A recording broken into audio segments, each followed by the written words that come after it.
Jaya's variety വ്ളോഗ്സിലോട്ട് ഏവർക്കും സ്വാഗതം. ഇന്നത്തെ വീഡിയോ എന്ന് പറഞ്ഞാൽ ചെറിയൊരു കുട്ടി വീഡിയോ കേട്ടോ. എല്ലാവരും പറയും അല്ലേ, നമുക്ക് എന്തെങ്കിലും ഒന്ന് വന്നു കഴിഞ്ഞാൽ ദൈവമേ ഇത്രയും വന്നോളല്ലോ വിരലിനറ്റം മുമ്പും പറയും ഓ വിരലായിട്ട് പോയില്ലല്ലോ, ഒരു കൈ എങ്ങാനും പോയാൽ പറയും ഒരു കൈയും കൂടെ നമുക്കുണ്ടല്ലോ. അത് സ്വാഭാവിക അല്ലേ സത്യം പറഞ്ഞാൽ. പക്ഷെ എന്ത് വന്നാലും സഹിക്കുക, അവനവനാണ് സഹിക്കുന്നത്, കൂട്ടത്തിലുള്ളവരും സഹിക്കുക ഇല്ലേ. അതാണ് വളരെ ടൈം ടേബിൾ എല്ലാം തെറ്റിപ്പോവും ആർക്കെങ്കിലും എന്തെങ്കിലും ഒരു മേലാളിക വന്നു കഴിഞ്ഞാൽ. ശരിക്കും പറഞ്ഞാൽ അതൊക്കെ പോട്ടെ, നമ്മൾ ഇന്നത്തെ വീഡിയോ എന്ന് പറഞ്ഞു കഴിഞ്ഞാൽ അതിനെക്കുറിച്ച് ഞാൻ പറയുന്നുണ്ട്. നമ്മൾ ഒരാളെ നോക്കിയിരിക്കാം കേട്ടോ, അവരെപ്പോഴാണ് വരുന്നതെന്നുള്ളതൊക്കെ പറയുന്നുണ്ട്. പിന്നെ നമ്മുടെ പാചകം എന്താണെന്നും എല്ലാം പറയുന്നുണ്ട്. വീഡിയോയിലോട്ട് പോകുന്നതിന് തൊട്ട് മുൻപ് തന്നെ ചാനൽ ആരെങ്കിലും സബ്സ്ക്രൈബ് ചെയ്തിട്ടുണ്ടെങ്കിൽ സബ്സ്ക്രൈബ് ചെയ്യുക, ലൈക്ക് ചെയ്യുക, ഷെയർ ചെയ്യുക, കമൻറ്റ് ചെയ്യുക. അപ്പം നമുക്ക് വീഡിയോ എന്താണെന്ന് കണ്ടു നോക്കാം. അപ്പം ഇന്ന് ബ്രേക്ക്ഫാസ്റ്റിന് എന്തായിരുന്നു അറിയാമോ? എന്നതായിരുന്നു പിള്ളേരെ? ഉപ്പുമാവായിരുന്നു. ഉപ്പുമാവും പപ്പടവും പഴമായിരുന്നു ബ്രേക്ക്ഫാസ്റ്റിന്. പിന്നെന്തായിരുന്നു ഉച്ചക്കലത്തെ? അതെല്ലാവരും കഴിച്ചു. അപ്പം ഇന്ന് തുടയ്ക്കുന്ന പുള്ളിക്കാരി വന്നായിരുന്നു കേട്ടോ. അപ്പോൾ ഞാനാണ് സങ്കടപ്പെട്ടിരിക്കുക, ദൈവമേ തുടയ്ക്കാൻ വരാമെന്ന് പറഞ്ഞിട്ട് അതിന് പനിയായിരുന്നു. അപ്പോൾ അതേതായാലും പനിയെല്ലാം കഴിഞ്ഞ് ഇന്ന് ഇങ്ങോട്ട് വിളിച്ചു വെച്ചു, ഞാൻ വരട്ടെ. ധാരാളം വെൽക്കം വന്നു, ഓടി വന്നോളം പറഞ്ഞു. അങ്ങനെ ഫുള്ളെല്ലാം തുടച്ചു കേട്ടോ. അപ്പം പിന്നെ കറി വെക്കുക എന്ന് പറഞ്ഞു കഴിഞ്ഞാൽ ഇന്നത്തെ കറി എന്നായിരുന്നു? ഇന്നത്തെ കറി ഇന്നലെ നമ്മൾ വറ്റ വറുത്തരച്ച് കറിയും വെച്ചിട്ടുണ്ടായിരുന്നു. പിന്നെ മത്തിക്കറി ഉണ്ടായിരുന്നല്ലോ. അപ്പം രാത്രിയിൽ ഇന്നലെ ഞങ്ങൾ കപ്പയും മത്തിക്കറി ആയിരുന്നു. പിന്നെ വറ്റക്കറി അപ്പം ഇന്നുണ്ട്, മത്തിക്കറി ഉണ്ട് കേട്ടോ. ഞാൻ അടുപ്പത്ത് വെച്ചിട്ടുണ്ടല്ലോ, അവിടെ വെച്ചേച്ചന്ന് പോയി തുണിയുടെ പുറകെയൊക്കെ. അപ്പം ഏതായാലും കറക്റ്റായിട്ട് ഇതായിട്ടിരിപ്പുണ്ട് കേട്ടോ, കുഴപ്പമൊന്നുമില്ല. പിന്നെ വറ്റക്കറിയുണ്ട്. പിന്നെ നല്ല അടിപൊളി കേട്ടോ നമ്മുടെ ചീര എല്ലാം കൂടെ, ചീരയും ചക്കക്കുരും കൂടെ എല്ലാവരും പറയുന്നുണ്ടല്ലോ, ചീരയും ചക്കക്കുരും കൂടെ തോരൻ വെക്കാം. അപ്പം ഇവിടെ തുടയ്ക്കാൻ വന്നു മിനിയും പറഞ്ഞു ചീരയും ചക്കക്കുരും കൂടെ എപ്പോഴും വെക്കാറുണ്ട്, നല്ല സൂപ്പറാണ്. ഞാൻ ഇന്നും വരെ ചീരയും ചക്കക്കുരും കൂടെ വെച്ചിട്ടില്ല, പക്ഷെ എനിക്ക് ഭയങ്കര ഇഷ്ടപ്പെട്ടു, നല്ല ടേസ്റ്റ് ഉണ്ട്. അപ്പം അത് തോരനും വെച്ചു. പിന്നെ നമ്മുടെ വലിയൊരു പുളിശ്ശേരി അങ്ങ് വെച്ചിട്ടുണ്ട്. അതുമാണ് ഇന്നത്തെ കറികൾ കേട്ടോ. അരി ഉഴുന്നൊക്കെ വെള്ളത്തിൽ ഇട്ടിട്ടുണ്ട്. അപ്പം ഇതൊക്കെയാണ് ഇന്നത്തെ രാവിലത്തെ വിശേഷങ്ങൾ. ഇത്രയൊക്കെ കഴിഞ്ഞു. പിന്നെ എല്ലാം കഴിഞ്ഞിട്ടാണ് പോയി കുളിച്ചത്.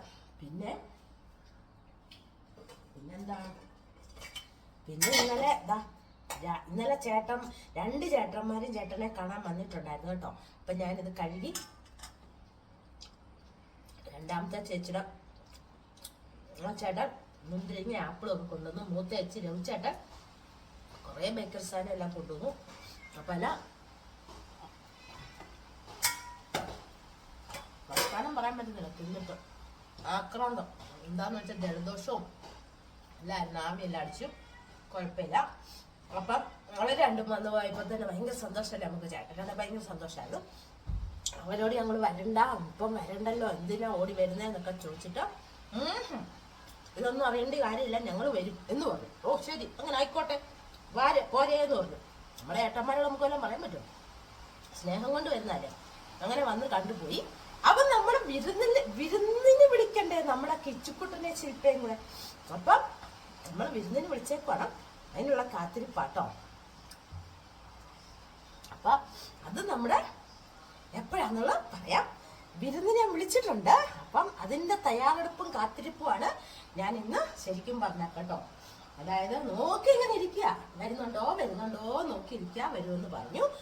അപ്പം നമുക്കിനി പുതിയ വേറെ വിശേഷങ്ങളിലോട്ട് പോകാം. അപ്പോൾ ഇന്ന് ശരിക്കും പറഞ്ഞാൽ ചീത്തയൊരു ദിവസാട്ടോ. മഴയാണ്, ഭയങ്കര മഴയാണ്. അപ്പോൾ എല്ലാവരും നമ്മുടെ ചേട്ടൻ്റെ കൈയ്യേക്ക് മേലാതെ വന്നപ്പോഴത്തേക്കും ഒത്തിരി ആൾക്കാർ, എൻ്റെ കൂട്ടുകാരെല്ലാവരും പ്രാർത്ഥിക്കാം എന്നൊക്കെ പറഞ്ഞു. പലരുടെ അനുഭവങ്ങൾ പങ്കിട്ടു. ഒരു കുഞ്ഞിൻ്റെ വാതിലിൻ്റെ ഇടയിൽ പോയപ്പോഴത്തേക്കും പ്ലാസ്റ്റിക് സർജറി ചെയ്യേണ്ടി വന്നു എന്ന് പറഞ്ഞു. എല്ലാം പറഞ്ഞു കേട്ടോ.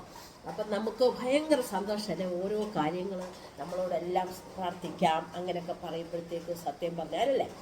അപ്പം നമ്മുടെ ശരിക്കും പറഞ്ഞാൽ നമ്മളെന്താ പറഞ്ഞത്, നമ്മുടെ പുതിയ പെണ്ണിൻ്റെ ചെക്കൻ്റെയും കാര്യമല്ലായിരുന്നു. അപ്പോൾ അവരെ നമ്മൾ വിരുന്നിന് വിളിക്കുന്നത് നാളെയാട്ടോ, നിങ്ങളോട് പറയണ്ടേ. അപ്പം നാളെയാണ് വിരുന്നിന് വിളിക്കുന്നത്. നാളെ കിടങ്ങറെ പോയിട്ട് അവിടുന്ന് ഊണും കഴിഞ്ഞിട്ട് നേരെ ഇങ്ങോട്ട് വരുമെന്നാണ് പറഞ്ഞേക്കുന്നത്. വൈകിട്ടത്തേക്ക് ഇവിടെ വരും. ഈ ഇവിടെ വന്ന് ഇരുന്നില്ല ഞാൻ ശരിയാക്കുമെന്ന് പറഞ്ഞിട്ടുണ്ട്. അതുകൊണ്ട് വൈകിട്ട് ഇവിടെ എത്തും. അങ്ങനെയൊക്കെയാണ്. അപ്പോൾ വന്നു കഴിഞ്ഞിട്ടേ ബാക്കി കാര്യങ്ങളൊക്കെ എങ്ങനെയൊക്കെയാ എന്നുള്ളതൊക്കെ ഞങ്ങളുടെ സെറ്റിൽമെൻ്റ് ഒക്കെ ചെയ്ത് വെച്ചിട്ടുണ്ട് എങ്ങനെയൊക്കെയാണെന്നുള്ളത്. അവൻ്റെയൊക്കെ കാര്യങ്ങൾ എങ്ങനെയൊക്കെയാണെന്നൊക്കെ നമുക്ക് അവളെ മര്യാദയ്ക്ക് ഇരുത്താം. പാവം കുട്ടിയാട്ടോ ശില്പ, അവളോട് എന്ത് പറഞ്ഞാലും അവൾ കേൾക്കും. പിന്നെ നമ്മുടെ കിച്ചപ്പനല്ലേ, അവനെ പിന്നെ കേട്ടില്ല കേൾപ്പിക്കും, അത്രേ ഉള്ളൂ. പിന്നെ നമ്മുടെ രഘുച്ചാട്ടനും അയച്ചേച്ചൊക്കെയല്ലേ, അവർക്ക് സന്തോഷമല്ലേ ഉള്ളൂ അല്ലേ. അപ്പോൾ അങ്ങനെയാണ് വിചാരിച്ചേക്കുന്നത്. അപ്പം ഞങ്ങൾ അതിന് കാത്തിരിക്കുവാണ്. അപ്പോൾ ഇന്ന് ശരിക്കും എനിക്ക് വീഡിയോ ഒന്നും ഇടാനില്ലായിരുന്നേ. വേറൊന്നുമല്ല, കുറച്ച് കാര്യം നിങ്ങളുമായിട്ടൊന്ന് ചർച്ച ചെയ്യാം എന്നൊക്കെ പറഞ്ഞ് വെറുതെ ഇങ്ങനെ ഇത് വർത്താനം പറയാമെന്നുള്ളതാണ്. കുക്കിംഗ് ഒന്നും എടുക്കാൻ ഇന്ന് സമയം എന്ന് പറയുന്നത് നമുക്ക് കുക്കിങ്ങിനും കൂടെ പോയി കഴിഞ്ഞ് കഴിഞ്ഞാൽ കുക്കിംഗ് ചെയ്തുകൊണ്ടിരിക്കുമ്പം വീഡിയോ പിടിക്കാന്ന് പറഞ്ഞാൽ ശരിക്കും ഭയങ്കര പാടാണ്. അപ്പം ആ പാട് പിടിച്ചാണ് നമ്മൾ വീഡിയോ ഒക്കെ എപ്പോഴും എടുക്കുന്നത്. ഇന്നപ്പം തുടയ്ക്കാനൊക്കെ വന്നുകൊണ്ട് നമുക്ക് ആ കൂട്ടത്തിൽ ഇതും കൂടെ ഒക്കെ ചെയ്യാൻ പറ്റുന്നില്ലായിരുന്നു. അതുകൊണ്ടാണ് ഇന്ന് അങ്ങനെയൊന്നും പറ്റാഞ്ഞത്. അപ്പം നിങ്ങളുമായിട്ടൊന്ന് ഷെയർ ചെയ്യണ്ടേ നമ്മുടെ കാര്യങ്ങൾ. അതാണ് ഞാൻ ഇന്ന് നിങ്ങളുടെ മുമ്പിൽ വന്നത് തന്നെ കേട്ടോ. എല്ലാവരും ചോദിച്ച് ചേച്ചി എന്താ ലൈവിൽ വരാത്തതെന്ന്. ലൈവിൽ വരാതെ നമുക്ക് ലൈവ് തുടങ്ങിക്കഴിഞ്ഞാൽ പിന്നെ നമ്മൾ നിർത്തരുത്. നമ്മൾ നിർത്താതെ എല്ലാ ദിവസവും ഇത്ര മണി എന്നും പറഞ്ഞാൽ അന്ന് ഞാൻ ഇട്ട പോലെ ചെയ്തുകൊണ്ടിരിക്കണം. അപ്പോൾ അതിൻ്റെ കുറച്ച് ദിവസം ഒരു പെൻഡിങ് ഉണ്ട് കേട്ടോ. അത് കഴിഞ്ഞാൽ ലൈവിൽ വരാം. പിന്നെന്താ, ഇതൊക്കെയാണ് നമ്മുടെ വിശേഷങ്ങൾ. എല്ലാവർക്കും മഴയുണ്ടോ? എല്ലാവരും സുഖമായിട്ടിരിക്കും അല്ലേ? സേഫ് അല്ലേ എല്ലാവരും? അപ്പോൾ ചേട്ടന് കൈക്കൊക്കെ കുറച്ച് വേദനയ്ക്ക് കുറവുണ്ട് കേട്ടോ. ഇനി നാളെ ഡോക്ടറെ രാവിലെ പോയി കാണണം. 8:30 ഡോക്ടർ പറഞ്ഞിട്ടുണ്ട് ചെല്ലണമെന്ന്. അപ്പം നേരത്തെ പോയിട്ട് വരാൻ 1 മണിക്കൂർ ഡോക്ടർ നാളെ ഉള്ള ദിവസം. അപ്പം നമ്മൾ അന്ന് തന്നെ ബുക്ക് ചെയ്തിട്ടാണ് ഇങ്ങോട്ട് വന്നേക്കുന്നത്. അപ്പം ഇത്രയൊക്കെയാണ് ഇന്നത്തെ വിശേഷങ്ങൾ. നാളെ പോയിട്ട് വന്നിട്ട് ബാക്കി വിശേഷങ്ങളൊക്കെ പറയാം. അപ്പം ഇന്നത്തെ വീഡിയോ ഇവിടെ വെച്ച് നിർത്തുകയാണ്. ഇന്നത്തെ വീഡിയോ എല്ലാവർക്കും ഇഷ്ടപ്പെടുമെന്നറിയാം. ഇഷ്ടപ്പെട്ടില്ലെങ്കിലും ഇഷ്ടപ്പെട്ടാലും പെട്ടെന്ന് പറയുക.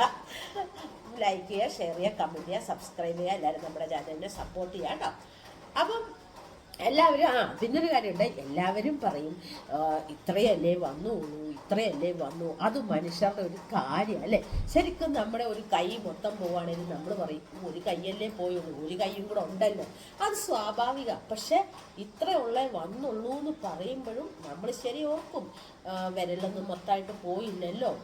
വിരൽ മൊത്തമായിട്ട് പോയാലും നമ്മളെന്താ പറയുന്നത്, ബാക്കി വിരലൊക്കെ ഉണ്ടല്ലോ, ഇപ്പുറത്തൊരു കൈയും കൂടെ ഉണ്ടല്ലോ. ഒരു കാല് പോയാൽ നമ്മളെന്താ പറയുന്നത്, എൻ്റെ പൊന്നെ ഇത്രേ വന്നുള്ളല്ലോ, ഒരു കാലെങ്കിലും ഉണ്ടല്ലോ. ഇത് സ്വാഭാവിക അല്ലേ. പക്ഷെ നല്ല വേദന എന്ത് വന്നാലും വേദന അവനവൻ തന്നെ അനുഭവിച്ച് തീർക്കും. കൂട്ടത്തിലുള്ളവർക്കും നല്ല കഷ്ടപ്പാട് തന്നെയാണ്. പിന്നെ ദൈവം ഒരു കാര്യം ചെയ്തു തന്നു. വലത്ത് കൈ അല്ലാതിരുന്നത് എൻ്റെ എന്തോ ലക്ക്, എൻ്റെ എന്തോ മഹാഭാഗ്യം. അതല്ലെങ്കിൽ ഞാൻ അതും കൂടെ ചേട്ടന് വാരിയൊക്കെ കൊടുക്കേണ്ടി വന്നില്ല. എങ്ങനെ കഴിക്കും? ഇടത്ത് കഴിഞ്ഞ ആർക്കെങ്കിലും കഴിക്കാൻ പറ്റുമോ? നമ്മളങ്ങനെ കഴിപ്പിക്കുമോ നമ്മുടെ ഭർത്താക്കന്മാരെ അല്ലേ? അപ്പോൾ അതെൻ്റെ ഒരു ദൈവാധീനം എന്ന് ഞാൻ പറയുന്നു. അല്ലാതെ നമ്മൾ ഒരെണ്ണം വന്നു കഴിയുമ്പോൾ അത്രേ വന്നുള്ളൂ, അതിനകത്തൊരു പ്രസക്തി എനിക്ക് തോന്നുന്നില്ല. കാരണം എന്താണെന്ന് വെച്ചാൽ പിന്നെ പറയാം, ജീവൻ പോയില്ലല്ലോ എന്ന് നമുക്ക് പറയുന്നതിനകത്തൊരിതുണ്ട് അല്ലേ. പക്ഷെ നമ്മൾ അനുഭവിക്കും. വേദനയുള്ളത് വേദനയായിട്ട് തന്നെ അവർ തന്നെ അനുഭവിക്കും. നമ്മളും അത് കണ്ടുകൊണ്ടിരിക്കും. നമുക്കും എല്ലാവർക്കും ഒരു വീട്ടിൽ ആർക്ക് എന്തെങ്കിലും വന്നു കഴിഞ്ഞാൽ അവർക്ക് ആ വീട്ടിലെ എല്ലാവർക്കും തന്നെ പാടാണ് കേട്ടോ. ശരിയല്ലേ ഞാൻ പറഞ്ഞത്? ടൈം ടേബിൾ എല്ലാം അങ്ങ് തെറ്റിപ്പോവാ അല്ലേ. അപ്പം എന്താണ്, ഇനി ഇവിടെ വെച്ച് നിർത്തുകയാണ്. വീഡിയോ ലെന്താകണ്ട. വീഡിയോ ഇവിടെ വെച്ച് വൈൻഡപ്പ് ചെയ്യുന്നു. പുതിയൊരു വീഡിയോയുമായിട്ട് നമുക്ക് നാളെ തന്നെ കാണാം. ടാറ്റാ.